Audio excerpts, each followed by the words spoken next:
Charlie Munger may be best known as Berkshire Hathaway's vice chairman, Warren Buffett's best friend, confidant, and business partner for 6.5 decades. But Munger was also a giant in his own right, a scold of corporate excess and greed who preached to a large flock of devout followers about how to get along in investing and in life. A Renaissance man, Munger modeled himself after none other than Benjamin Franklin. He studied mathematics, physics, meteorology, and engineering, all before attending Harvard Law School. He trained himself in subjects as diverse as psychology and architecture. Munger passed away at the age of 99, just 1 month shy of his 100th birthday, and 2 weeks after our last interview with him. Tonight, we bring you a look back at the wit and wisdom of Charlie Munger. Hey, Charlie, first of all, I just want to thank you for inviting us to your home today and for hosting us here. We appreciate it. Well, I hope it'll be interesting. It's certainly a peculiar example of one life. It's interesting that a man who started out to be a lawyer ended up with an identity that's more like a guru's than a lawyer's. I called you a lawyer once, and I think that was the most irritated you've ever been with me, because that was how you started things, but you really have studied every field out there and tried to... Yeah, sure. To take things from different studies and different models in life. Did you go about doing that intentionally? Of course. I could see the power of it. When did you figure it out? Well, it came naturally to me. And I was what I would call naturally arrogant. And it wasn't that good a mind. You know, I was in the top 1%, but no prodigy. So I never would have succeeded in a field that required a mind to be that of a prodigy. But it was a much better mind than ordinary people had. And I recognized that quite early, and I just played the hand I was dealt in order to get as much advantage as I could. When did you recognize that? Were you a child Very still? young. Yeah. When I was taking courses in grade school, I was often revising the textbook and the course in my head to make it more correct because I realized the professor was doing it wrong. What kind of things would you recognize that they were doing wrong? They had some crazy idea. For instance, my Latin teacher was a maladjusted woman who was a devout follower of Sigmund Freud. And I recognized that Sigmund Freud was a horse's ass, and I still first read him when I was in high school. And, of course, it was an odd little boy whose Latin teacher is teaching him Freud. But she was peculiar, and so was I. And, of course, when I bought the complete writings of Sigmund Freud from the American Library. It was one big book, and I went through it very laboriously, and I realized he was a goddamn lunatic. and so I decided I wasn't going to learn that from my Latin teacher. And that's the way it is. That's what I went through all my life, trying to turn every teacher into my Latin teacher. Just a poor fellow, I hadn't quite learned to understand it right yet. Now, I didn't always succeed. I had some very unusual teachers. The best teacher I had in my life was Lon Fuller, but he was the best contracts teacher in any law school. And contracts is the best subject in every law school. At least I think it is, because it integrates so beautifully with the new doctrine of economics that came along with Adam Smith and all those people. And, of course, I could see the integration, and so could this Lon Fuller, who was a damn contracts teacher. Now, he'd been the leading contracts teacher in some other law school. That's what got him to Harvard by transfer, which was rare in those days. And also, I could see in the Harvard Law School something very interesting. When I went to the Harvard Law School, it was in the immediate aftermath of a long, long range in which 15 professors handled 1,500 graduate students. This is unheard of. Nobody had ever done anything like that. It just morphed into that system, and it did it early. And of course, when you have a system like that, it really helps to have a few big ideas that are strewn through the system that are useful, and some professor that sees it. And that's what Lon Fuller did. He really saw the whole damn. He integrated law and economics is what he did to some extent. And the reason he did is he wanted to know, why do we have these goddamn contracts that so obviously make modern civilization work?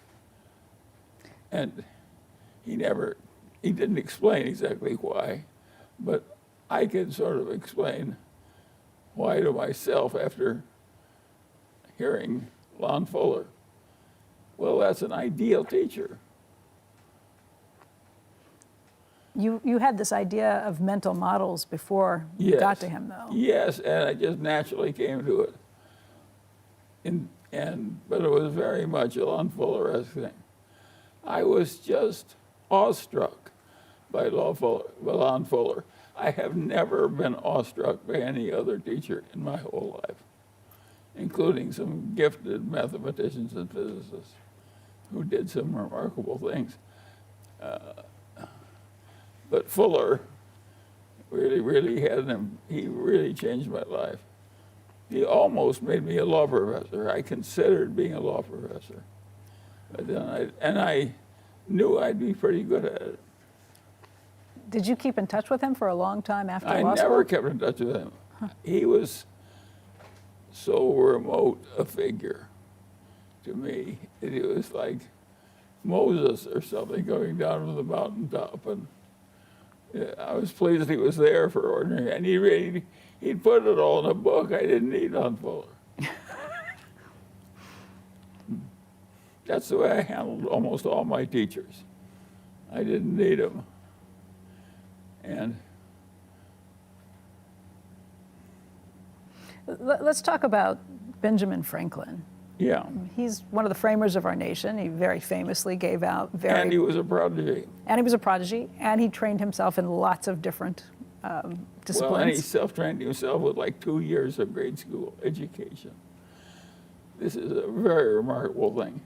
And when he found late in life that he needed something like algebra, he went back and pulled down the textbook and taught himself algebra.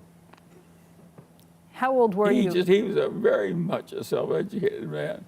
And that was a very much an interesting story for that reason.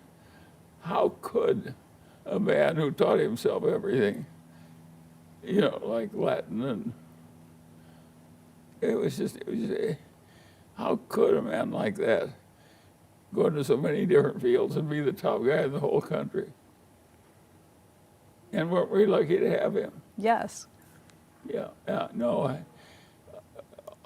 All those 5 or 6 people whom we now consider the founding fathers have worn pretty well.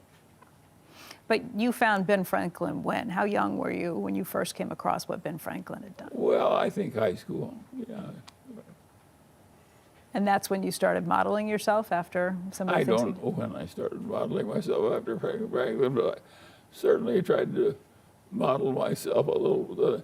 I like the mixture of financial life and regular life. Mm-hmm. And what I couldn't copy, I didn't have any musical ability. And so Franklin he played 4 different musical instruments, one of which he invented. Well, this is a lot of musical ability that God simply left out of me. And so I can't do it. So I never made any effort to imitate Franklin's musical ability. But any other ability he had, of course, I tried to imitate. You started out in college at the University of Michigan. Yes. You were young when you went there because you had skipped some time in grade school. And you went for mathematics. Why did you choose mathematics? Because I could get an A in it without doing any work. That's why I took mathematics. And then you shifted with time. Yes. You did that for a couple of years. Yes. And then World War II interrupted Yes. things. You were 17 still when Then Pearl I Harbor decided happened. that biology was not the proper science to handle a war, or geology was not the proper science to handle any war, and that obviously I had to start with physics. So I took physics. And then you focused on. Well, I didn't have to take it very much because as soon as I'd mastered the first part of physics, I actually entered the Air Corps as a private Right. and marched around in some field in the middle of winter and slept in a tent.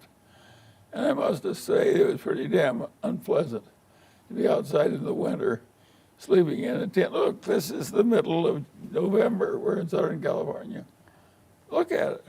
Yeah, this is pretty nice. Yes, and of course, I noticed that it was like that, and it wasn't like that in Omaha at the time I was at Caltech, and it was the middle of the winter, and it was like this, and so I naturally thought this is better.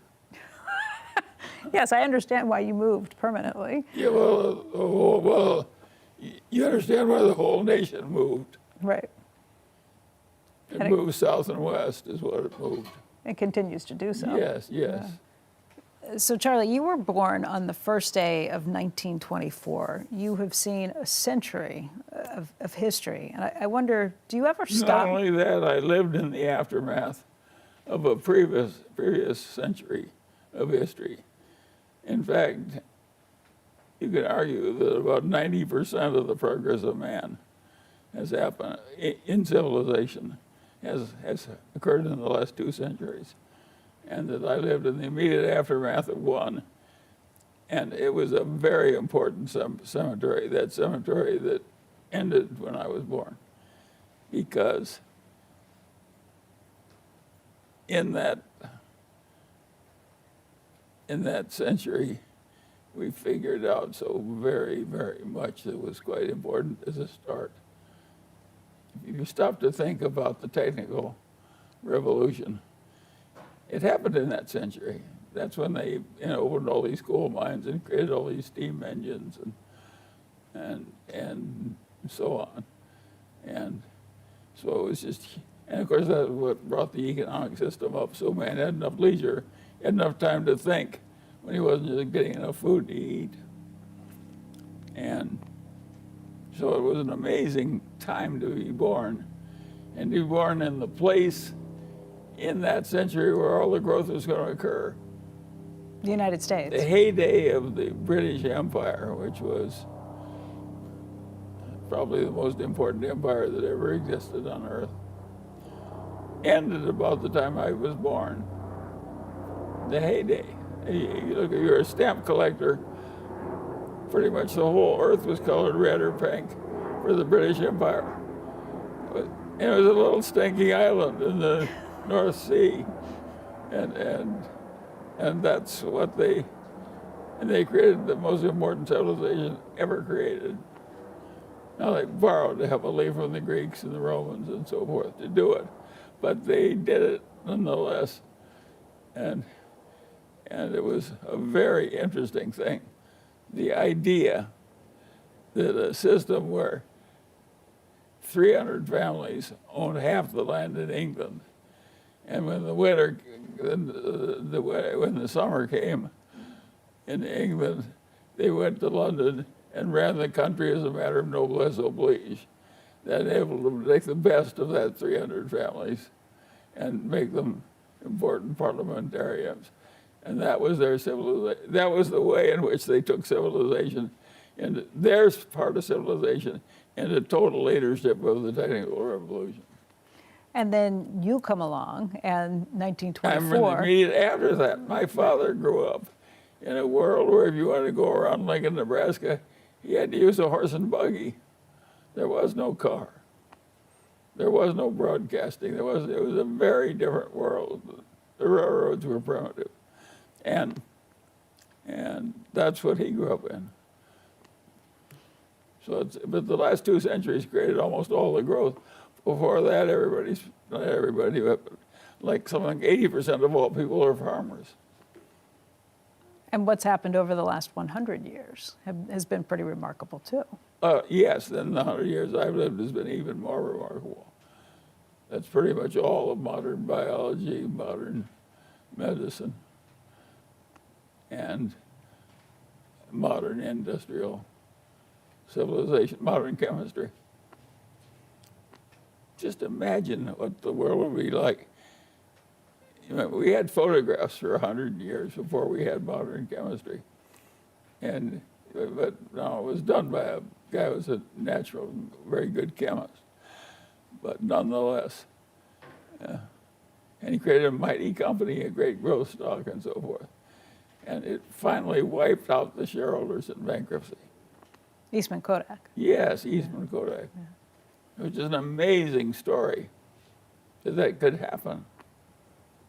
And of course, it helped me because if somebody as brilliant as old Eastman and somebody who hired as many brilliant people as old Eastman did could take the company into bankruptcy, I figured that lesser people could easily take big companies into bankruptcy eventually, in spite of their best efforts.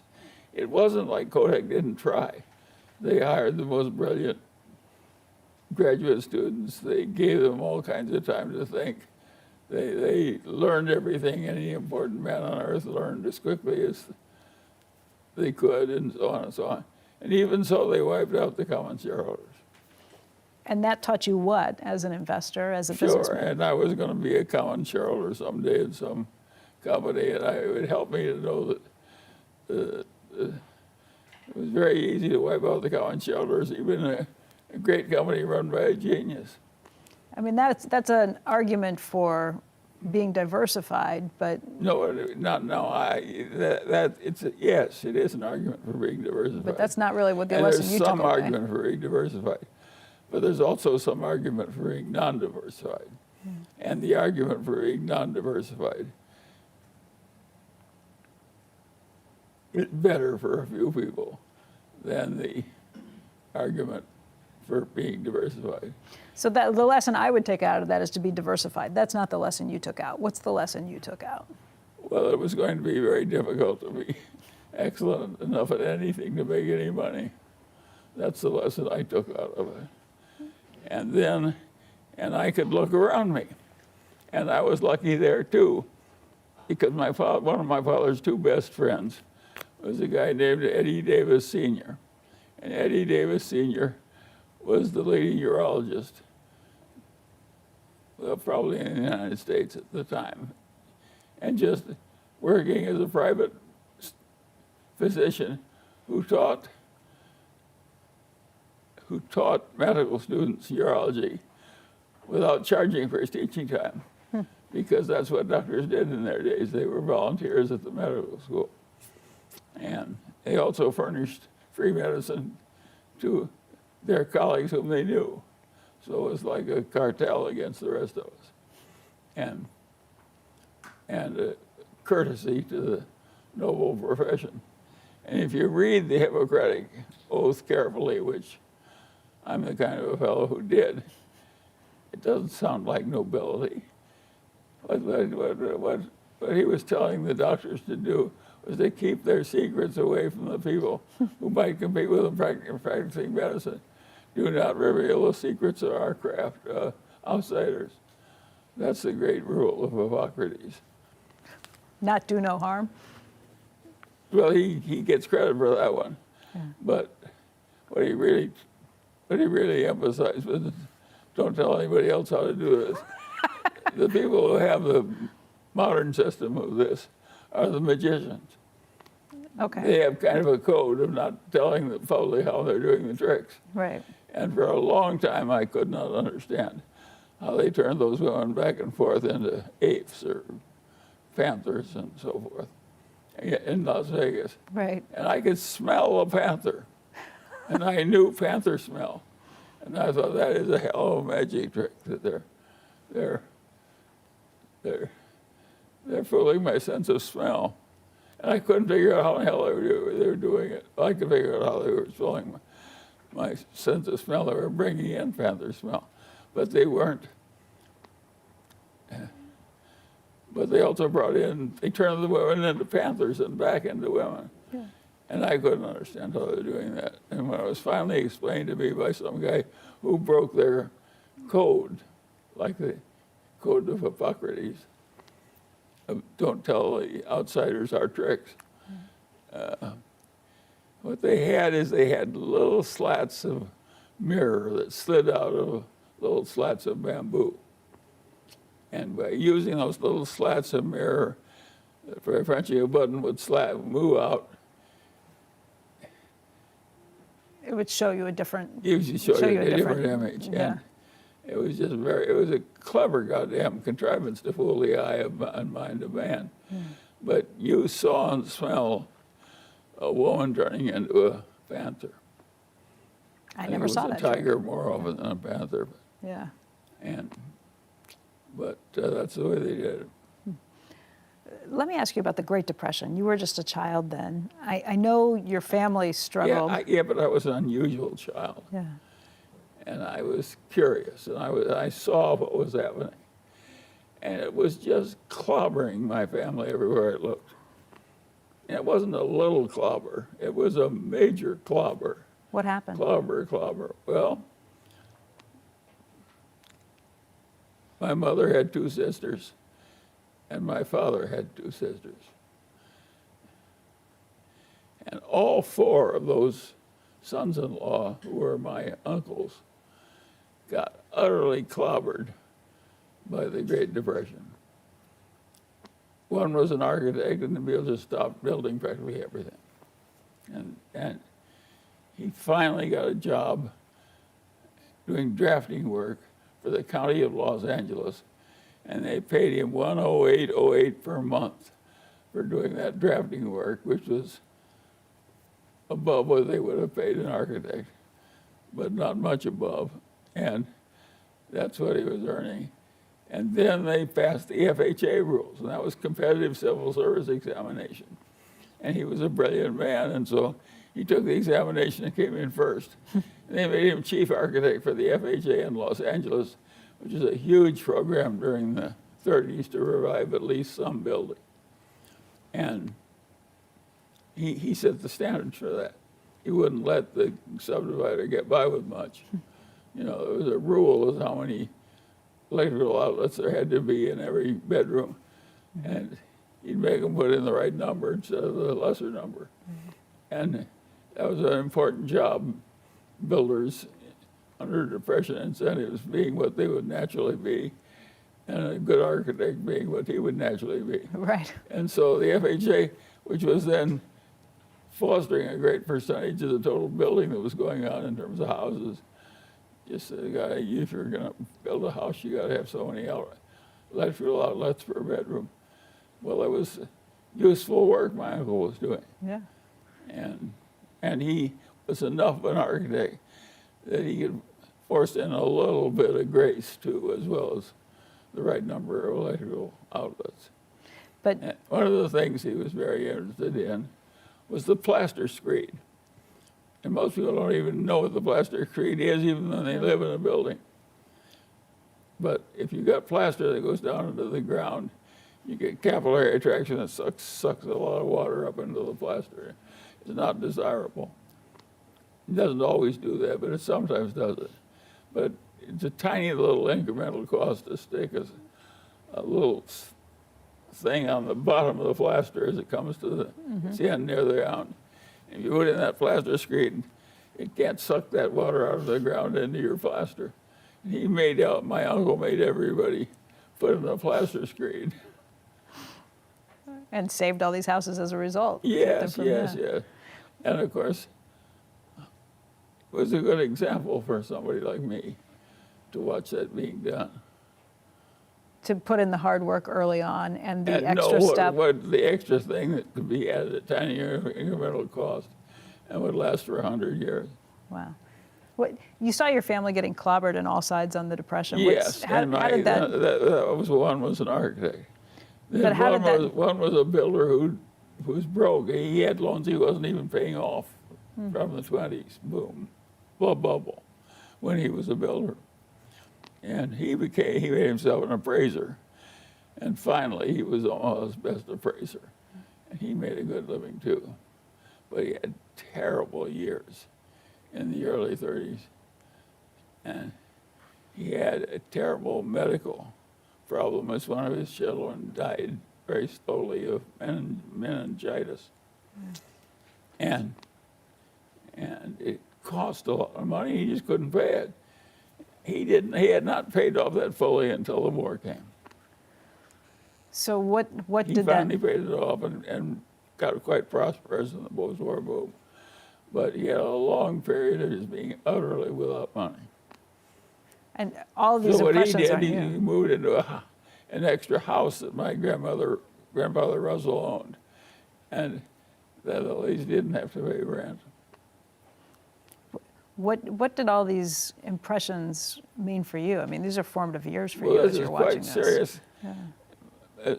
It's a little boy, if his cousin was of the same age, is dying next door, and it takes forever and costs a fortune, and there's no money to pay the doctors, the hospitals, anything. That's a serious growing up experience. And I turned to the other side of me, lived Madeline Duffy, my great female playmate. And Madeline and I were just inseparable, living side by side. And Madeline Duffy and I were playing with this little dog that was a stranger to us when we were very young. But I can remember her and the dog, so we must have been nearly 4 years old. Or 4 years old, more or less. And that dog was inches away from my cheek, but it bit her cheek instead of mine. Oh, gosh. And they didn't quite get the fast doors treatment in time. They got to it, but it was too late, and she died after terrible trauma. So, and she was a very outstanding little girl who might have grown up to be a Becky Quick if the world had been different. But she never grew up. So I'm sitting there doing two dead children. People don't realize how high the death rate was among children until about the middle of the century that preceded the one in which I was born. And if you wanted, in those days, if you wanted 3 children, you had 6. And you shoveled 3 out of the graveyard before they even grew up. That was the system. That was mankind's system. That's an awful system. It was an awful system. The agony of doing that was just, you see the agony with somebody like Lincoln who loved his children so much and did not have a really functioning wife. And for a man who has no functioning wife, to have his children die one by one. So he lost 3 out of his 4 sons. They never grew up. And the one who grew up never had any children. As a little boy, I carried more money than all the other little boys. When I used to shoot agates in the schoolyard to make money playing competitive agates, Marbles? I made sure, marbles, but agates were the most valuable marble. And I never wanted to lose my good, valuable collection. Some guy was more coordinated than I was at shooting marbles. So I would never play for stakes unless I could play better than the other boy. That's kind of been a habit you've made throughout life. You don't play Yes, poker with exactly, someone you're going to lose with. Exactly. Right. I didn't always arrange the circumstances. I just fell into them very frequently. But I got to play with competitors who were dumbcoffs. People who weren't assessing the odds quite the same way? No. Weren't assessing it. They weren't assessing the odds the way it was easy to assess the odds. If you learned it, you just paid attention when the teacher was teaching you permutations and combinations your second year in high school. The minute they taught me those things, I looked at them. And the math teacher who was teaching me was a dumbcoff. And of course, he didn't have any idea how they were important and why. He just taught them as one more thing he had to teach to get through the textbook. And I immediately realized that these things were terribly important. It would do wonders for me if I mastered them. But my math teacher didn't know that. I mean, that's where you get to what I think what you call Lon Fuller, yes, he knew that if you really knew economics, you'd be a better decision maker. and that gets you, Quite a bit. yeah. Yeah, that opens the big gate to a lot of interesting territory. The trouble with that territory is hard. Most of the leading economists are very talented people. It's hard to just get coherent on the subject, much less persuasive. And so it's a very difficult subject. And on the other hand, there are little sub-markets where it's easy to figure out how to do well. And a lot of people figure out how to worm their way into those and stay there. A lot of what you do, though, also is picking your shots. I mean, I think you call it sit on your ass investing. Yeah, Where sure. you wait for the big fat pitches to come in. You don't do a lot over time because That's correct. you don't want taxes to whittle down or anything else along the way. No. And it's perfectly obvious that every intelligent person ought to do that. And a lot of the intelligent people have figured it out. If you go into the decisions that the teaching profession makes with its IRA money and its pension money, where it gets any choice, a lot of it is indexed and a lot of it is invested in shrewd investments held for a long time. So a lot of what I do is being done now, and that wasn't true when I was young. I couldn't just look at somebody else and see some. I saw some people who'd gotten rich by holding a few good things. So you think it's harder to make money now? Well, that's a very interesting question, and it's a very important question. And of course it's harder. It's so much harder you can't believe it. The people that have found it harder are the people that made Warren so rich. Ben Graham and his colleague Dodd in a damn adjunct course at Columbia. And by the way, Graham was invited into 3 different economic departments at Columbia on the full tenure track and turned them down. He was that good at literature and math and so forth. Both, which is rare. And Ben Graham was interesting. Ben Graham was polymathic, like the Davises, a different way. And the same thing, also somewhat musical. And something of a dancer. He liked to dance well. Something left out of me.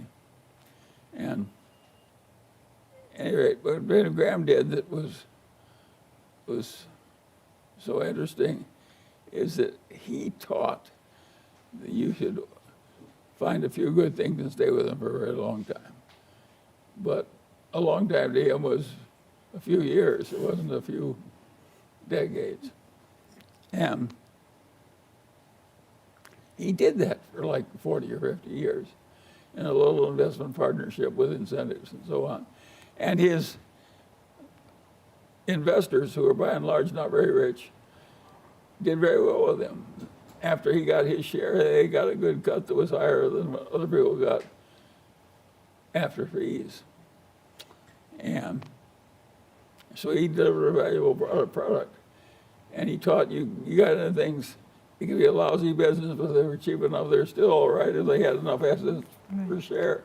So you're getting at least twice as many assets as you were paying for. And he just floated around for the best available stuff among companies, good and bad. Yeah. That was his system. And he had worked for 50 years. His clients had good returns. Well, after he became so famous, partly with the help of Warren Buffett and Warren Buffett's success, everybody tried to do the same thing. And of course, as everybody crowded in, trying to be a little Ben Graham, it got more and more competitive. And that's what's happened now. And the low-hanging fruit that Ben Graham had a lot of because of the Great Depression has gone away. And if you just try and float from one undervalued bad business into another and pay all the costs and so forth, it just doesn't work well enough for the people that actually put up the money to be worth bothering with. That's the way it works now. But in Graham's time, it was the best way there was. Well, your upgrade on that was to just look for good businesses. I saw immediately that Graham was wrong. Right, and you look for... And you had, the real money was in the really great companies, Right. which carried you up and up and up and up and up. Is it... And whoever, but I did not really think that we'd ever have one that would, in the, just so many hundreds of billions in Berkshire. I did not anticipate when Warren and I were starting with our little piddly start that we'd ever get to 100 billion, much less several hundred billion. Right.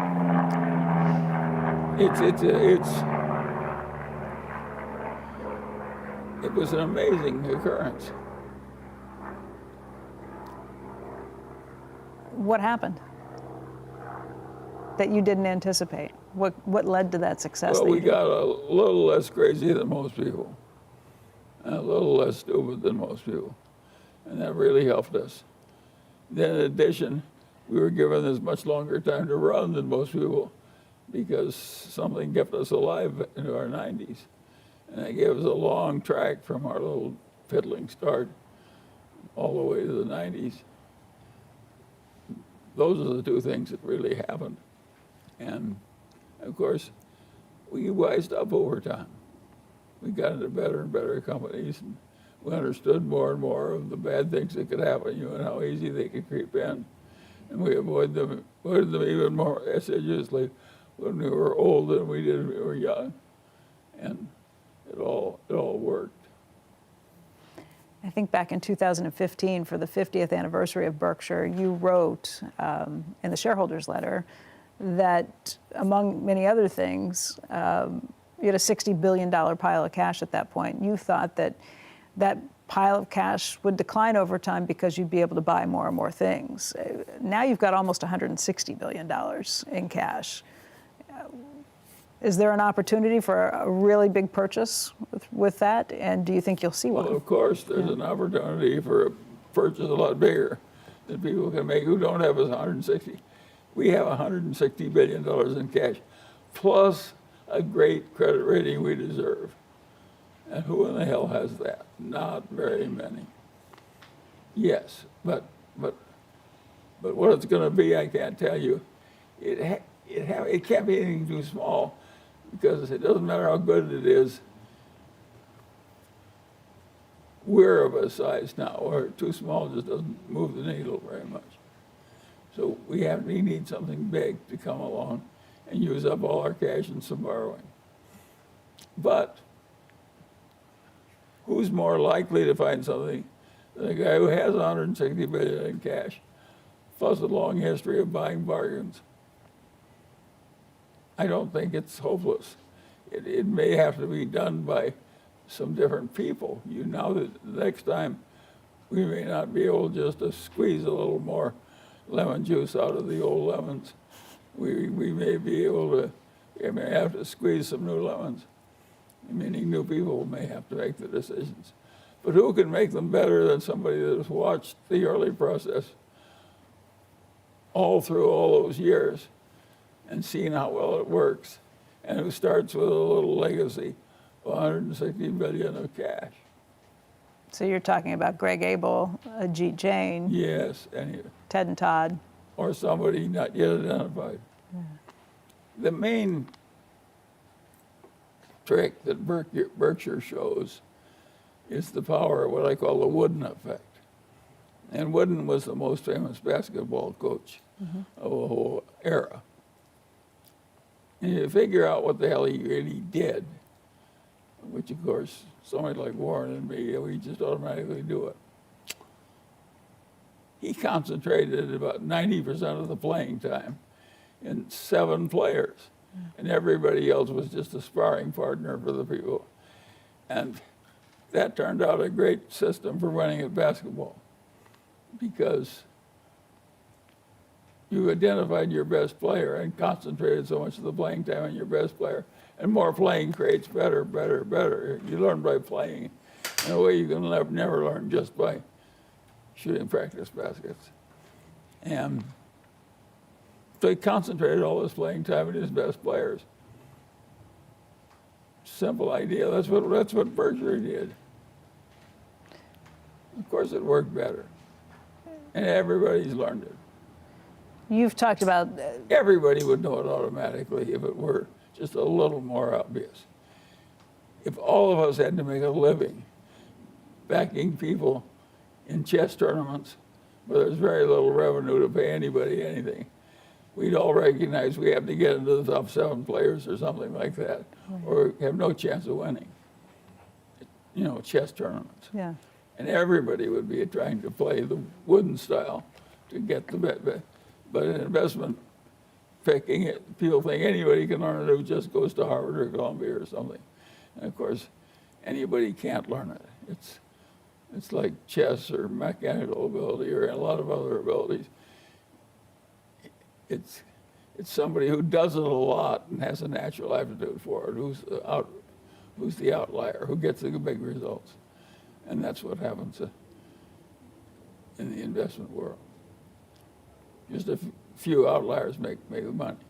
Now, we've also created a whole lot of people who get the reputation of being geniuses, who run venture capital funds and so forth, and who do pretty well for themselves because they get paid so outlandishly.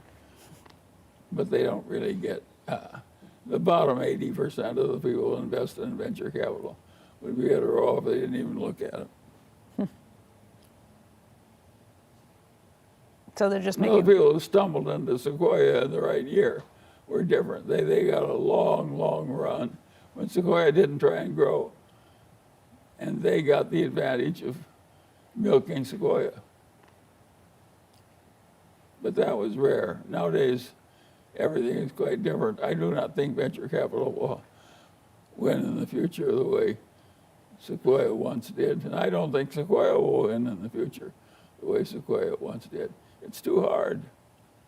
It's too damned hard. Meaning that they were. There's too much failure, difficulty, accident in the world. It's really hard to have a stretch like Sequoia has had as an investment firm. Now everybody thinks if they sort of copy the method, they'll get the result. And of course, it's like competing with John Wooden's example. You can compete in John Wooden's example while you in fact do something else, which is what they're doing. Mm-hmm. And of course, but they're not going to get something else. They're going to get lousy results, not Wooden results. Yeah. You talked about some of the joy you found with some of the investments Berkshire's made along the way. I think Washington Post was a great one. Who doesn't like to happily enjoy extreme success accumulated with people who are extremely admirable? That's what Warren and I have gotten to do. Yeah. Well, of course, that's a lot of fun. And a lot of the people at Sequoia have had a lot of fun because they've done a lot of similar things. What, besides the Washington Post, though, which is one you mentioned in a 1995 speech as being one of the best investments ever, what other investments have been some of your favorites? I'm thinking of maybe a BYD or a Costco. Well, they've all been favorites, but again, BYD is a good lesson.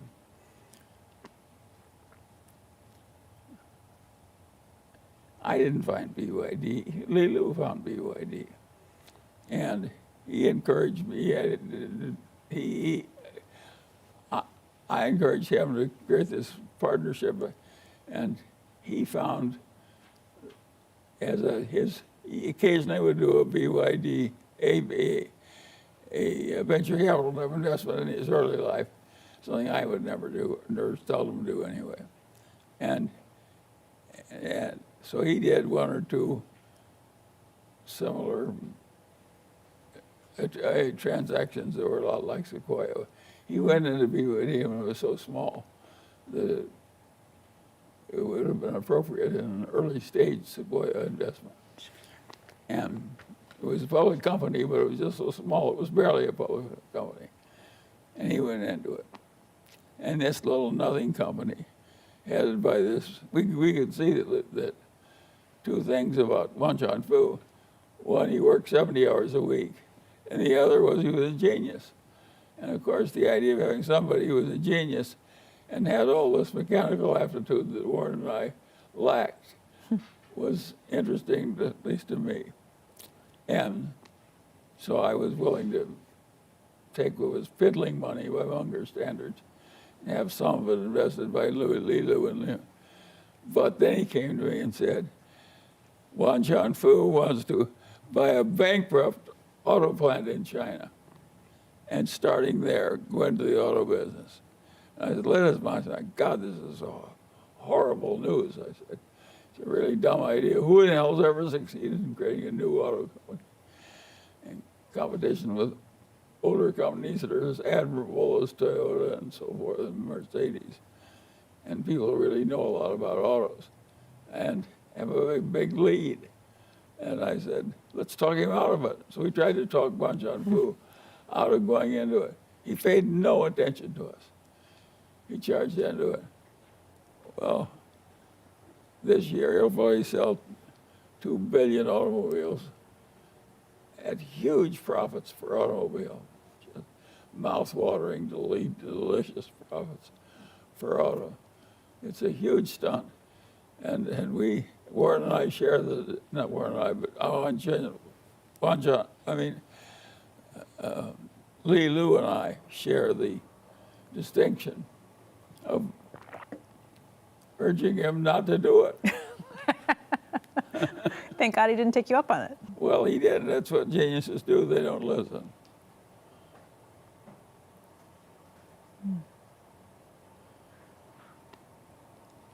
And it's just amazing what he's done. Of course, he's been lucky, but all the great records are partly work, partly talent, and partly luck. That's what you'd expect to win.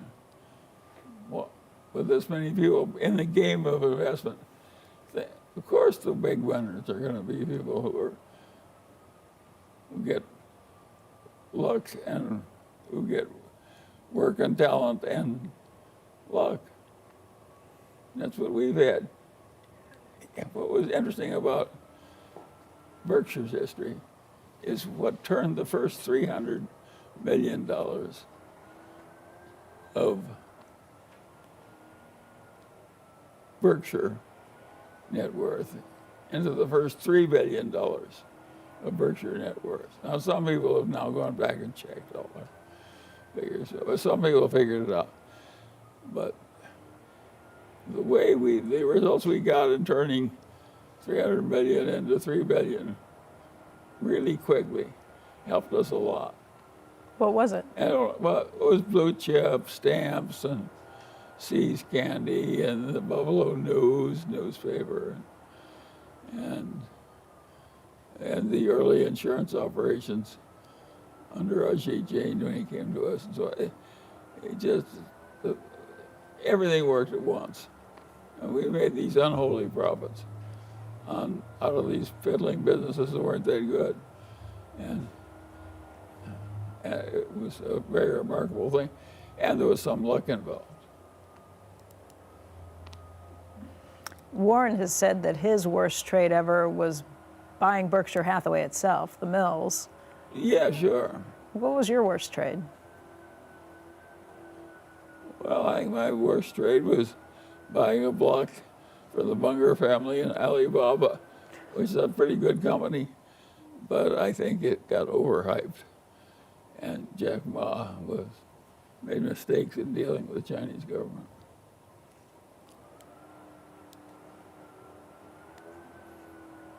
I had some everybody has some bad ones. Yeah. You have an off day. The greatest tennis player goes out there someday to the center court and has a bad day. It happens. I think people learn more from their mistakes sometimes than and their bad days even. Yeah. Yes. Yeah. But what really is knowing you can have a very bad day. Do not live your life in such a fashion that a bad day can kill you.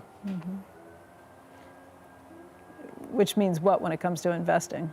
Making sure you don't use leverage? Well, they aim for the fences. It's like a hitter at baseball who tries to hit a home run on every pitch. The great home hitters do not remotely swing at every pitch. That's halfway good. They wait for one that they can really handle.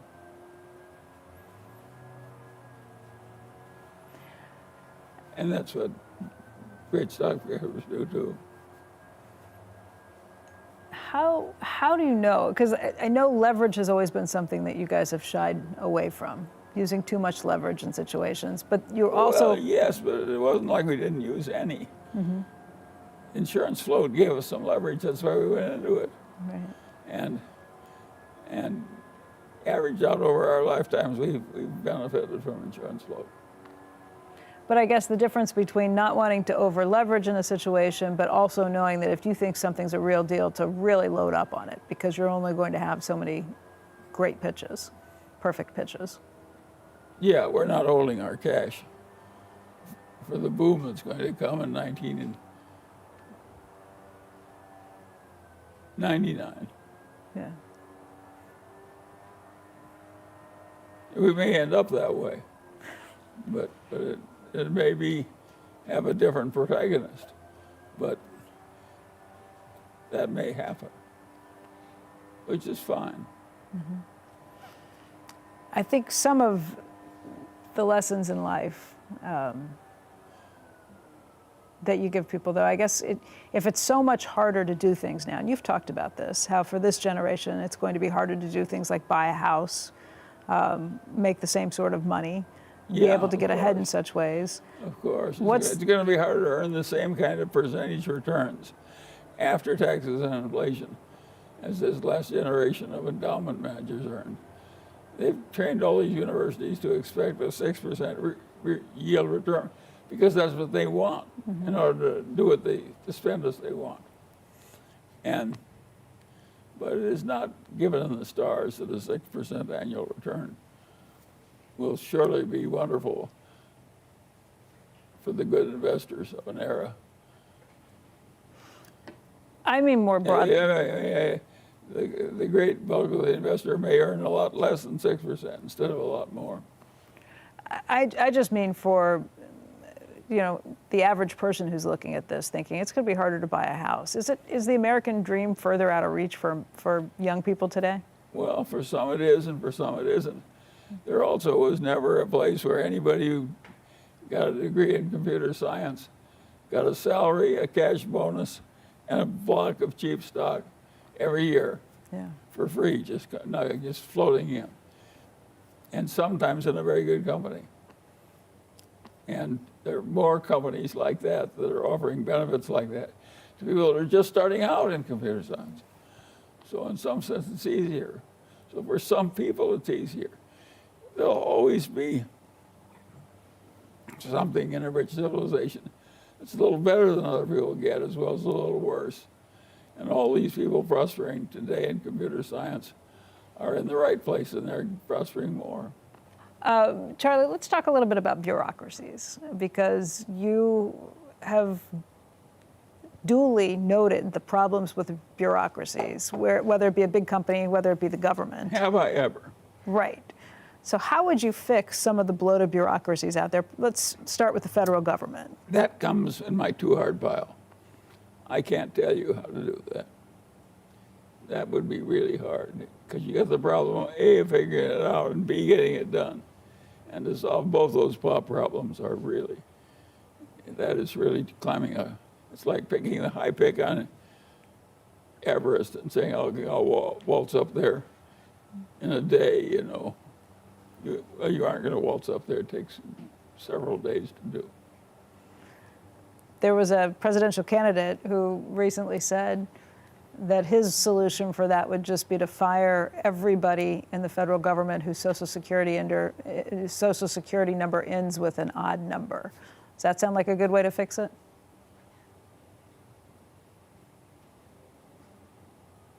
No. It does not. It's too arbitrary. And it may be that you need some bigger fix than that. And it may be you're never going to get it, too. It may be that it's just something like old age that we're never going to get rid of.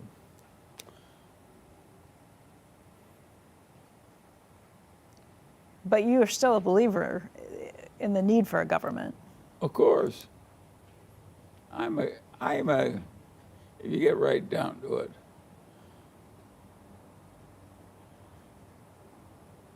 what I am is a lover of the progress of civilization. That turns me on. Oddly enough, the man whose name I bear, my father's father and my father's mother, both thought exactly the same way.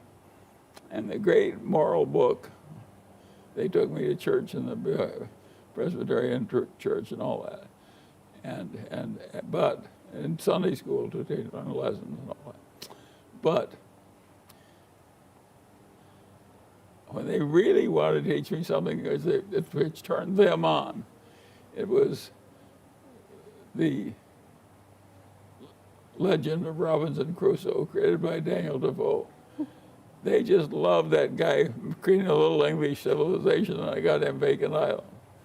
And that he could do it if he worked at it. And that, of course, that was the lesson they were trying to teach the grandchildren.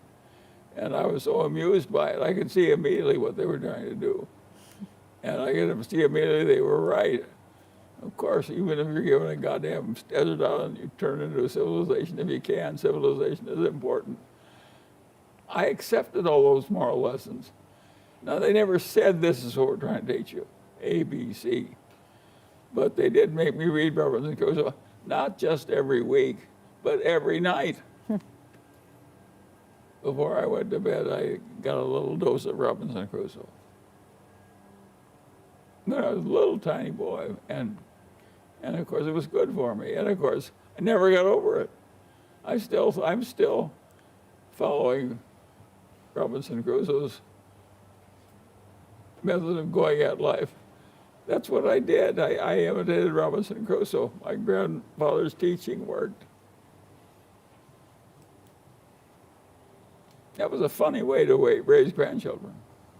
And I was the first grandchild on that side, and so I went down and lived there for weeks on end sometimes. And so I got doses of all these lessons from Sunday school and also from Robinson Crusoe. And of course, I really absorbed the Daniel Crusoe lesson. Then I was lucky with my ancestors on the other side of the family. I am very good at learning things from dead people. That's what everybody should learn. And so I had one grandfather on the other side whose life never overlapped mine. He was dead before I was born. But he was the richest man in his town, had an immense old house. And he invited all the grandchildren to come in and stay every summer, as many of us wanted. And of course, it's fun to go stay with a rich old grandfather. You know, who kind of owns the town. Yeah. And he was the majority owner of the main bank. And his armies of grandchildren. And the old man had been a pioneer. He'd come there as a pioneer and lost all his money in some bank failure in the East. So from absolute nothing as a pioneer in Iowa, he had eventually made himself the richest man in his town and so forth. And he lived to be an old man, as you can imagine. And what he loved to do was talk about the hard old days of living in a sod house, which is a cave. You moved into a cave in the winter. How many people want to raise two little children in a cave? You can imagine yourself doing it? No. In Iowa winter, living in a cave with two little children. Well, that's what he gave his wife in marriage. And they, from that poor start, ended up with this huge success. And by the standards of his time and place.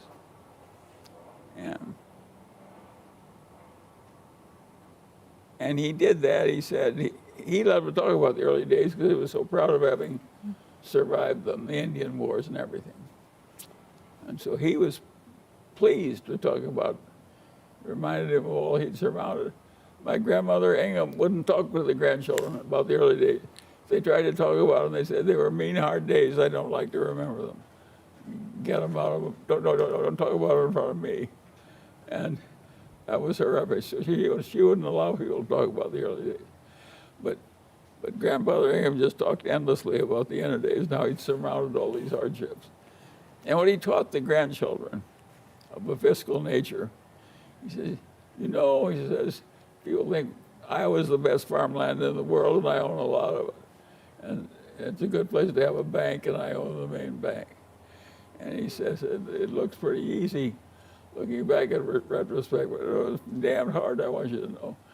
And he said, in interviewing my life, what you grandchildren have to realize, it was his version of Robinson Crusoe. He taught every grandchild, is when they give you a real opportunity, the world's not going to do it very often. And you're only going to get 3 or 4 of these invitations to the pie counter. And when you get your invitation, for God's sakes, don't take a small helping. he basically said, lever up when you're sure you're right. And of course, that's good advice. But be sure you're right is what makes it hard. How can you be sure you're right? Yeah. Well, but you can't, that's the point. You can't do it very often. Just a few times in a lifetime. Even if you're a Grandpa Ingham or a Warren Buffett, you only get a few trips to the pie counter. If you take out of Warren Buffett's life the 10 most important trips to the pie counter, the whole record would look like dung. It would be just worthless. And we knew enough to take a good helping when we were over the trip to the pie counter. Now, we did take way smaller a helping than we could have easily handled. Berkshire could easily be worth twice what it is now. And the extra risk we would have taken would have been practically nothing. All we had to do was use a little more leverage that was easily available. In hindsight, you're glad you didn't? Just from the potential risk? It's an interesting example. The reason we didn't is the idea of disappointing a lot of people who had trusted us when we were young under a thing that left us, if we lost 3/4 of our money, we were still very rich. Right. That wasn't true of every shareholder. Losing 3/4 of the money would have been a big letdown. So we were very cautious in dealing with our shareholders' money. If Warren and I had owned Berkshire without any shareholders that we knew, we would have made more. We would use more leverage. I've had people say recently that because of the multiple wars that are going on around the globe right now, if you look at Israel, if you look at Ukraine, what's happening with Russia, people say that we are potentially in the worst of times. If you look at China, for the potential to take over Taiwan. It could end up blowing up human civilization, which I love so much. And naturally, I hate getting anywhere near. Imagine coming at life with the basic attitude of Grandfather Munger and Grandfather Ingham. How little I want to see human civilization blown up when it's been so hard to get it where it is from where it was. Of course, I don't want it blown up. You worry about that right now? Yes, of course I worry about it. You're mine. I don't spend too much time worrying about it because if it's something I can't fix myself, I frequently put it on something I call my too hard file. And then I just don't think about it. So I would say atomic war is in my too hard file. I think I know we're nearer of it than I like being right now. Charlie, Warren Buffett has said that he could fix the budget deficit problem in Washington by simply saying that any member of Congress couldn't be eligible for re-election if the national deficit was more than 3% of the GDP. Yes, that kind of thing has been done in some places that have gotten enough trouble. And it has worked. It isn't that it can't physically be done. He's certainly right about that. It can be done. Whether it will be done, neither Warren Buffett or I can tell you. But is that the proper situation? It's just setting up the right incentives? Well, we may come to a place where we simply have to, where we mismanage to the place where it's obviously we have to go back to something that's more like that's more like Adam Smith. And just take the inequality instead of the poverty. I like inequality a lot better than I like poverty. I mean, is this modern monetary theory that's gotten out of control at this point, do you worry? Of course, modern monetary theory was a level of indebtedness, which in the past would have happened only during a war, can now be routinely created to avoid any kind of unpleasantness from some families getting squeezed by hardship at the very bottom of the economic order. I'm not sure the whole damn system works when some families aren't being squeezed at the bottom of the economic order. That may be our path to civilization, and maybe the only one we've got. In that case, we just have to be financially responsible whether it feels good or not, even whether it works well or not on a temporary basis. And maybe we just have to do it. And that may come, by the way. I mean, the most recent news is that there was an 87% increase in the U.S. cost for borrowing money over the last year. Interest rates are high, Yeah, but they're they've come down to ridiculously low levels. I was going to say they're high, but not high historically. Well, talking economically, Yeah. when the English console didn't lose purchasing power way back in the 1800s, early, 2.5%. Where did we get the idea that every endowment should get 5%? 5% real, 2 or 3% inflation. That was written in the stars. I do not think it's written in the stars. We may have to do something so unpleasant that it looks like we're bringing back. Oh, when the Chinese said to the Russian peasants, "Earn your own grain by farming your own farm, and if it fails, it's your problem, not mine," which is what they said. That was a hardship lesson at the time. It happened to work. It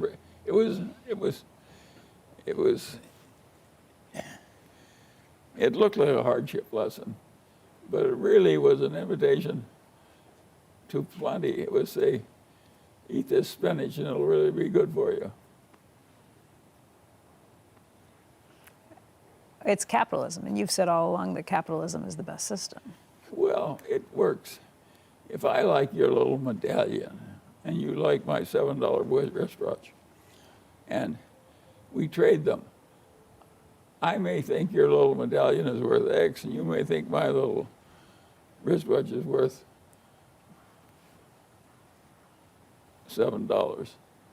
And we may work out some kind of a trade, but they just, well, if yours is worth $1,000 and mine is worth $1,000, we both made $1,000.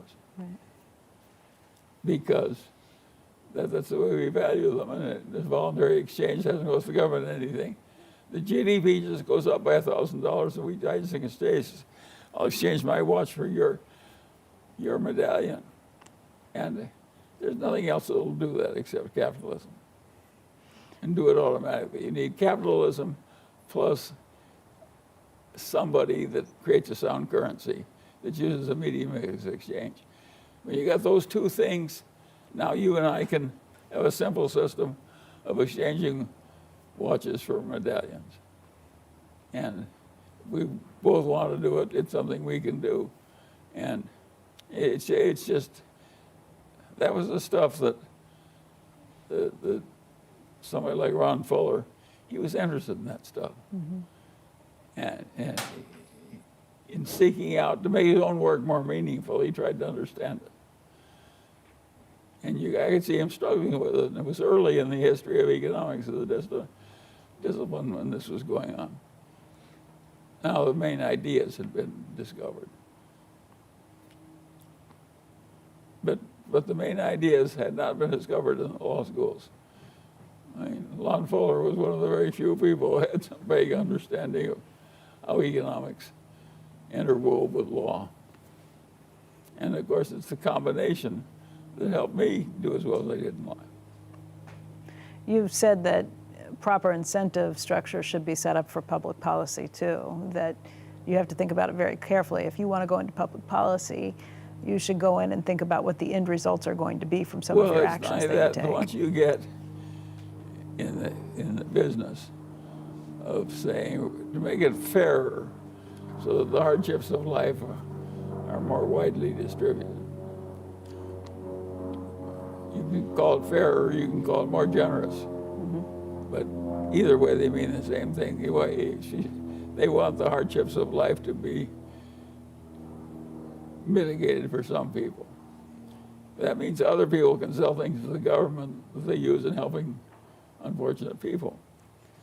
And people have a different idea about the government. They think it's mildly cheating the government's all right. It's a big, dumb bureaucracy. They're engaged in manipulating us so they can live well. Of course, we can finagle a little so we can live well. And therefore, it's okay to cheat the government. And the cheating of the government is so extreme. If I could just wave a wand and take all the cheating out of the workers' comp system, who can not be in favor of the workers' comp system? Yeah. It says if you're injured in the course of doing your job that makes you a living and feeds your children, and now you can't function for a while, the government will lift down and give you a lifting hand. That's why they created compulsory workers' comp insurance, because it was just seemed unfair that some people got so utterly clobbered by things that weren't their fault. And yet that wonderful system, it is rife with fraud. They puff their injuries up so they can get time off. They puff their injuries up so they can have extra cash. They puff their injuries up so they can get permanent disability pay. And they have doctors and lawyers that help them do it. I mean, mislead the government into unfair payments. So that in an effort to cure an unfairness, we may find that there are whole areas where the way human nature works, we have to endure more hardship and the unfairness that comes with it. The ordinary rich person who talks that way is talking because he wants to hold all his wealth and keep and make the disparity between his wealth and the ordinary people get greater and greater. That's his ambition. But it doesn't work that he gets what he wants. The ordinary outcome for the well-to-do families is they go back to the mean. If you looked at somebody as rich as the Rockefellers, and that was really rich by the standards of ordinary human beings, even the Rockefellers will eventually go back to the mean. Pretty close anyway. It just happens. There's a lot of misfortune out there, that both fiscal and other kinds, and it takes you down one after another. Henry Ford and John D. Rockefeller were the richest people in the world when you were born in 1924. Today it's Elon Musk. Is it just new people who come through with the system? I don't regard Elon Musk as truly that rich, because I don't think it's sure that everything he's working on can work. I think he can get his ass handled to him in all those. I would not invest in Elon Musk's autos myself. But you've been impressed by what he's built. Yes, well, who cannot? Again, that's another lesson. What is the lesson of Elon Musk? The Musk is, it's always an outlet. Somebody who has a perfectly ridiculous amount of money, it almost always has an element of luck in it. He's been quite lucky in what he's picked to double down, double down, double down. And then he's used leverage so much that he's doubled down right to the edge of extinction, maybe 2 or 3 times. How many people can go to the edge of extinction without stepping into it? Well, he's done it 3 times. Maybe he's got 6 more in him, I don't know. I put Elon Musk in a pile. I never bet against him, and I never bet with him. far as I'm concerned, he doesn't exist. My life works better if I treat the world as though he didn't exist.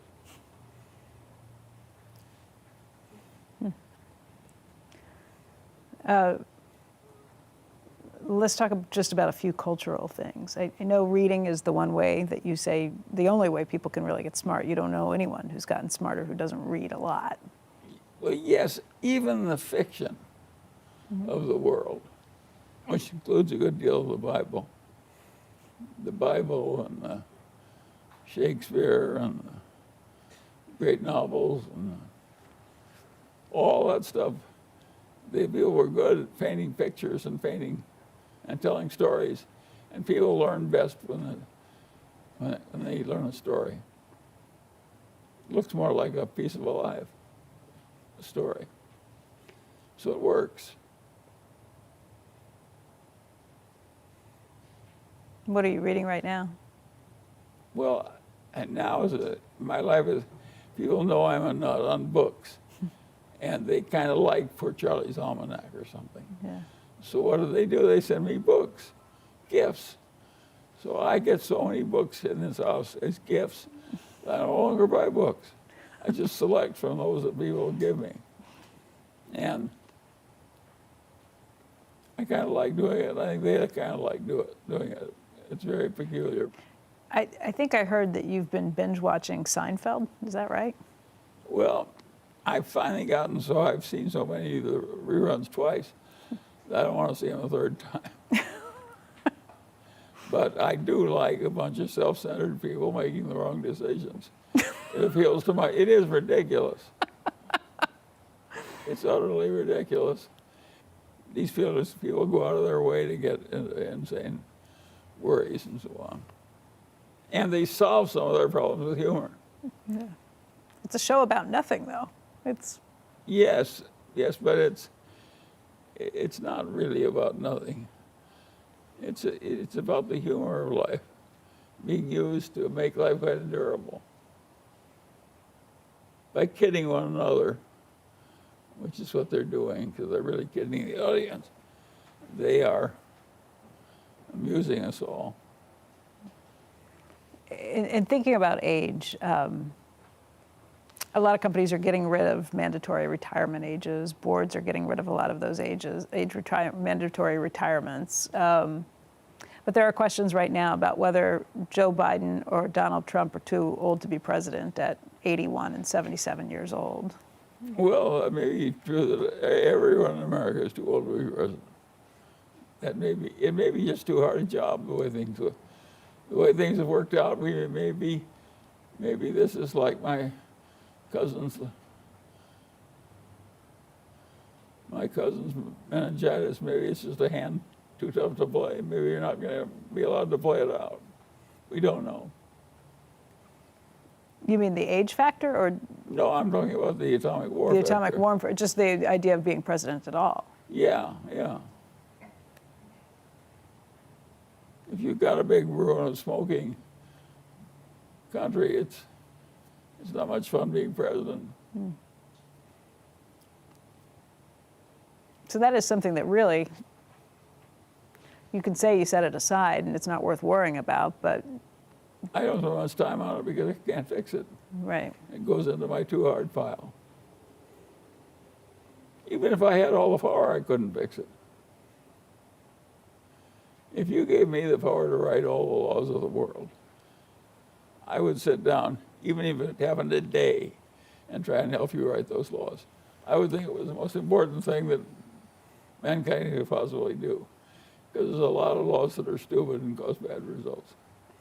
And if you know what they are, well, you just eliminate the ones you didn't like and put in the ones that would help. And I think somebody like Warren, who naturally thinks the way I do on this issue, he'd be quite happy making laws for the whole United States. And you would too? Yeah. I'd feel it was my duty to try, too. What would be the first to go, or the first to get written in? Well, there are all kinds of things. Where the fraud just gets too much, I think you just have to take it out. But there are whole professions that go out. And there's whole half professions that goes out. Half the chiropedic profession should go out. Should not exist. Chiropractors. Chiropractors, yeah. Yeah, it's horseshit. Because? It's not true. It's not going to help you. And I should say you're somebody who was chairman at a hospital as well, so you've seen a lot of this up many close. chiropractors Yeah. to try and do things they couldn't help. You've seen that with Modern other. medicine doesn't really allow it. A chiropractor's license does not allow you to practice medicine.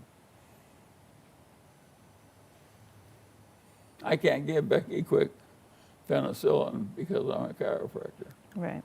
Right. but I could if I were a doctor. Right. What else would you take on?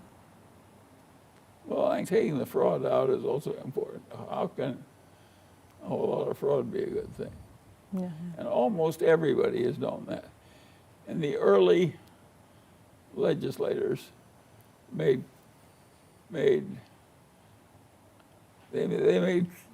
creating artificial currency. You tried to pass it off as real. They made that as a very serious crime. And of course, they killed you for it. And that was probably a good rule at that step in mankind's civilization, was to kill the counterfeiters. One thing I'll guarantee you is a counterfeiter who's dead is not going to counterfeit any more currency. They can't do it after they're dead. No. Well, there are actually people in our liberal arts universities who think that it's cruel to kill people because they can't do any more mischief after they're dead. But I consider some people so damn mischievous that it's a very good place to have them, is dead as soon as possible. So you bring back more capital punishment? Yes. I might have less in some places and more in others, but I'm sure I would. There's an article that just came out about Oregon, which decriminalized all of illegal drugs, and is now rethinking that decriminalization because of what it has led to. They thought by offering people help to cure their addictions, that would be enough to offset it. What they've found instead is that they have places that are overrun with drug users on the streets, making it very difficult to live. A mess. Yeah. Yeah, of course that's true, and that's the kind of problem you run into. The great rulers are people like Lee Kuan Yew and Lon Fuller. And Lee Kuan Yew, he said, figure out what works and do it. That was his sole message. Figure out what works and do it. And of course, mathematically that translates, figure out what doesn't work and avoid it. Right. And both rules are correct. And yeah, you have to get it right, or as close to right as human beings can get it right. Part of the advice that you give people in life is pretty basic stuff, but if you follow it, it's really excellent advice. I think your first one is have low expectations. The second one is have a good sense of humor. And the third one is surround yourself with love of friends and family, obviously. Yeah, sure. I have a hard time thinking of a time when you set your expectations low, though. Yeah, well, I did. How so? Well, let me give you an example. It's perfect. Here I am, little boy growing up in Omaha, and my father, one of my father's best friends, is living 2 blocks away, and he has 2 sons, and I'm right in the middle of the age of his 2 sons. And I'm a little older than one, and a little younger than the other. And Eddie Jervis Jr. is sort of a mechanical genius. Mm-hmm. He can take anything apart quickly and put it right together and perfectly. And he also reads books all the time, and that's probably all he ever does is sit around reading books. He's a very bookish little genius with vast mechanical ability. And Eddie Davis Sr., his father, was the son of the leading mathematics professor at the University of Nebraska. Right. And He didn't have any money. In those days, he had a huge family, and they didn't die, and he couldn't, it was very difficult supporting them on a professor's income. And he went to all kinds of stratagems. He'd make his own raincoat out of a piece of oilcloth to save the money of buying a raincoat and so on. And nobody else did that, even by the standards of the 30s. But that's the way he did it. But he was a very talented man who wrote math textbooks and so on. And Dr. Davis had enormous mechanical ability, as well as enormous mental ability, and being physically dexterous. He could do anything. He saw things in 3 dimensions, and and it was quite obvious that anything that required mechanical ability, I would not be as good as the 2 Davises. You know, I just, no amount of effort or work was ever going to do it, make me into a fly caster like Dr. Davis was or anything else. I just didn't have that kind of ability. And so I decided to stay the hell out of businesses where I would compete with people like Eddie Davis Jr. and Eddie Davis Sr. in their strong suit. Knowing your competencies. Knowing your circle of competency, right? Yeah. And that kept me away from those businesses, totally. But part of your advice in life, I think, is to understand that change comes with life and adapt to it. And it's something I think about a lot in my own struggles with life. Not everybody knows that. I could have done a lot better if I'd been a little smarter, a little quicker. What are you talking about? Like, yeah. You've had success in everything you've done in life. What would you like to do differently? I might have had multiple trillions instead of multiple billions.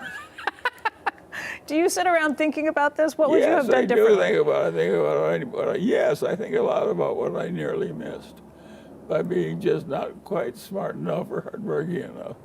What would you have changed if you could go back and look at the last 100 years? Of course, it would be a cinch to go back and do it, knowing what was going to happen now. Yeah. I would be the richest man on earth. Well, what did you miss? What was there something where you zigged where you could have started earlier, for one thing, and I would have compounded longer, and I would have compounded better. So saved even more. And of course, I would have ended up richer. I was going to live to be 100 years old. And I constantly am aware of the facts that I basically screwed up. Given the hand I dealt, I could have done a lot better, quite easily done a lot better. But you are not somebody who spends a lot of money on yourself. We are living, and we're sitting here in a beautiful house, but this is a house that you lived in for 70 years. I know. You could have moved and spent more. Warren's been in his house for about 60 years. Yeah. We're similar. But you see, we're both smart enough to have watched our friends who got rich build these really fancy houses. And I would say in practically every case, they make the person less happy, not happier. How so? Having a basic house really helps you. Having a really fancy house that's good for entertaining 100 people at once is a very expensive thing to do. And it doesn't do you that much good. I think one of the things you've said along the years, at least this is what I've been told, is that it's not staying rich that's difficult, it's staying sane. Yeah, of course. What happens? Well, most people go a little crazy in some way or another. I mean, that's a lot of your life. A lot of your life and advice is avoiding traps. Invert, and try and figure out where you don't want to be. Yes, and then avoid it. Yes, of course. That's what everybody's life is with any sense. All the people I know, and my intimate friends now,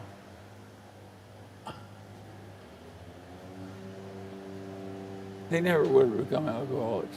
It was too dangerous. They don't get near it if it takes that many fine people into deep trouble. Yeah. I knew quite a people, having lived so long and have scattered around through different activities. And I bumped into a lot of different people. And I noticed as I got older and older that all the people that had very early heart trouble, the males that had very early heart trouble, had one thing in common. Right. they all smoked a lot of cigarettes. Oh, So I could see that coming fairly early. And it's rather interesting. I tried to learn to smoke so I could be a cool kid like the other kids in high school. I tried to ruin my life, but it nauseated me. And so I said, the hell with this. People have lured me into a goddamn thing. You gotta get nauseated by learning to do it. And I said, I'm not interested enough in going through a lot of nausea that I want to smoke, so I just didn't smoke. now you did drink from time to time, right? Yeah, sure, but I didn't. Again, I was, and I even drank to excess a few times, but I was always, there were enough alcoholics and near alcoholics in my own family to make me worry about liquor. Yeah. And so I was always very cautious about drinking liquor. Now, I did occasionally get drunk and throw up. That gave me the nausea, which enabled me to give up liquor. Do you still drink? I mean, living to 100, everybody wants to know what's the secret. What is the secret for you? What did you Well, conscientiously I go don't know about the this? secret. Yeah. I avoided the standard ways of failing because my game in life was always to avoid all standard ways of failing. You teach me the wrong way to play poker and I will avoid it. You teach me the wrong way to do something else, I will avoid it. And of course I've avoided a lot because I'm so cautious. But you do things you like you'll eat peanut brittle or Yes, doesn't matter that much. Okay. I drink Diet Coke. Yeah. I'm sure Diet Coke shortens my life a little. But I don't give a damn if the last week of lying there unconscious goes away. It's only the good part of life I want anyway. You know, there are all of these billionaires now, Silicon Valley types, who are trying to do anything they can to extend life, like crazy things. They find they've got a family full of Parkinson's.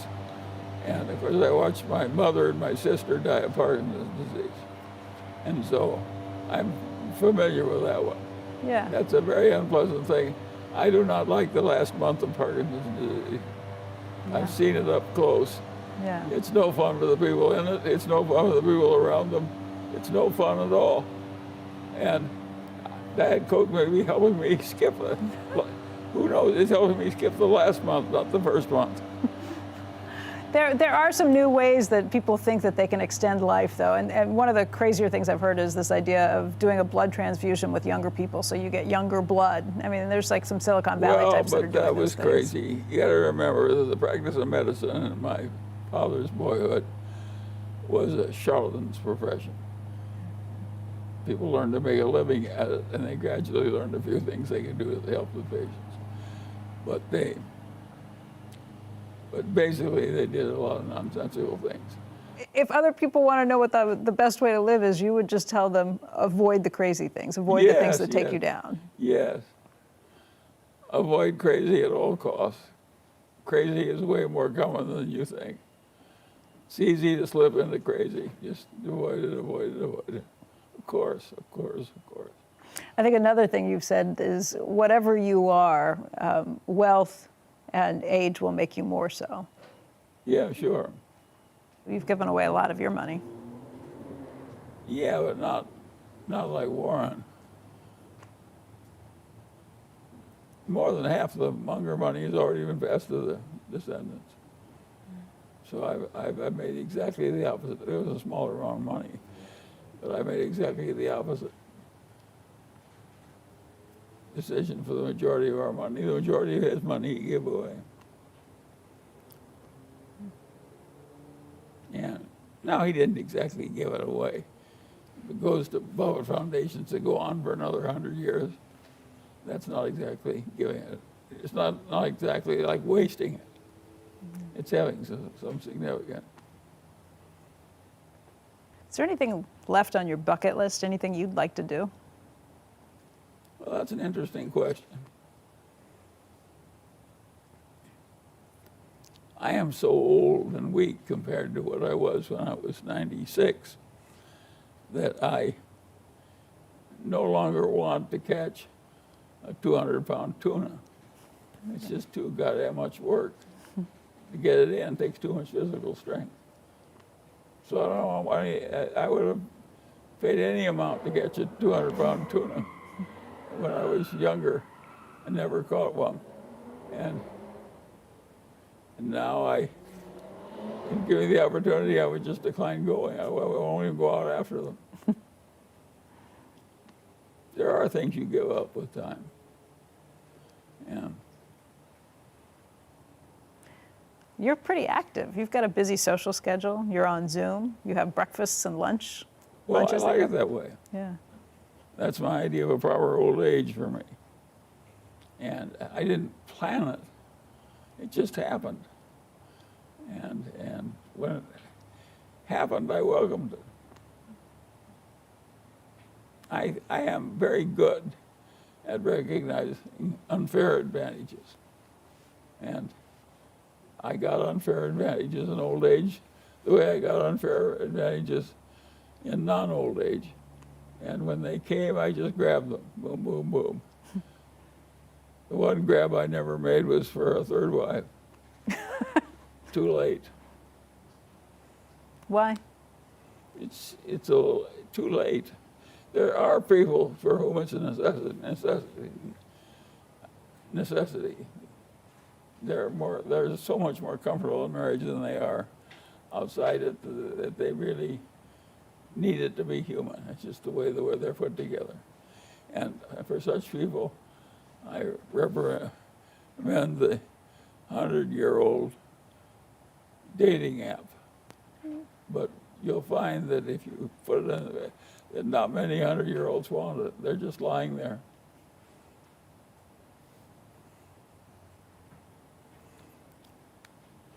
Your partnership with Nancy, your second wife. Yeah, so it was a 52-year-old marriage. Yeah, It's a long marriage. it is. And she got to live it all the way to 86, which is a long life. And now there are some tough stretches, but most lives have some tough stretches. Yeah. And hers came very near the end. I mean, Charlie, people probably look at you and think you're incredibly wealthy. You've had all these great opportunities and things that have happened in your life, but you've struggled too. Of course, everybody struggles. The iron rule of life is everybody struggles. I try and think back of what the toughest moments might have been and how you got through some of those. And I mean, Well, we all know how to get through them. The great philosophers of realism are also the great philosophers of what I call soldiering through. If you soldier through, you can get through almost anything. And it's your only option. You can't bring back the dead, you can't cure the dying child, you can't do all kinds of things. You have to soldier through, and you just somehow you soldier through. If you have to walk through the streets crying for a few hours a day, it's part of soldiering through. Go ahead and cry away, but you can't quit. You can cry all right, but you can't quit. you've had time in your life when you've done that? Sure. I cried all the time when my first child died, but I knew I couldn't change the fate. In those days, the fatality with childhood leukemia was 100%. That was your son. That's Teddy. gone away. Now the cure rate is way up in the 90s. And it's an amazing development. Think of how much pleasure it's given me to watch the cure rate for leukemia. What mankind civilization did was soldier through those tough years that took away my cousin Tommy from meningitis, and took away my son Teddy from leukemia. Imagine pretty well fixing that disease for families who came into life later. It's a huge achievement. You can see why I like civilization. To me, civilization is what man has done with the last 2 centuries. and it's been a good thing to watch. Charlie, Warren Buffett told me that a long, long time ago. You told him he should live his life. He should write his obituary the way he wants it written and then live his life accordingly. Yeah, sure. I assume you've done the same thing for yourself. Well, no, I've written my obituary the way I've lived my life, and if people want to pay attention to it, it's all right with me. And if they want to ignore it, that's okay with me too. I'll be dead, but what difference will it make?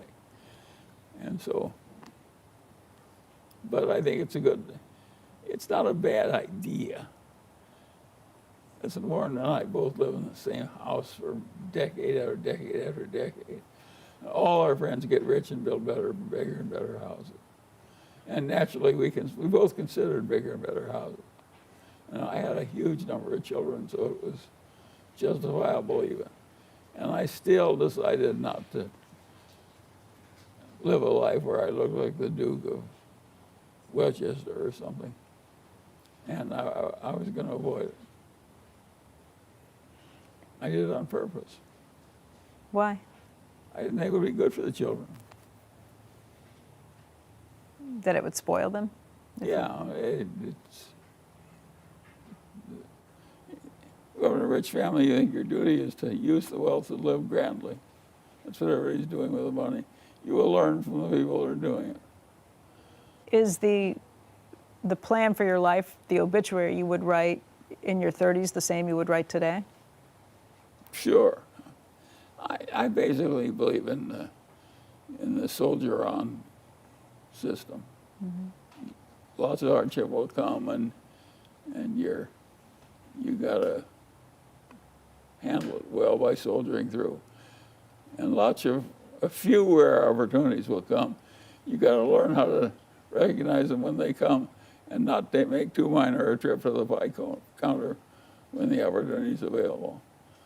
And those are simple lessons.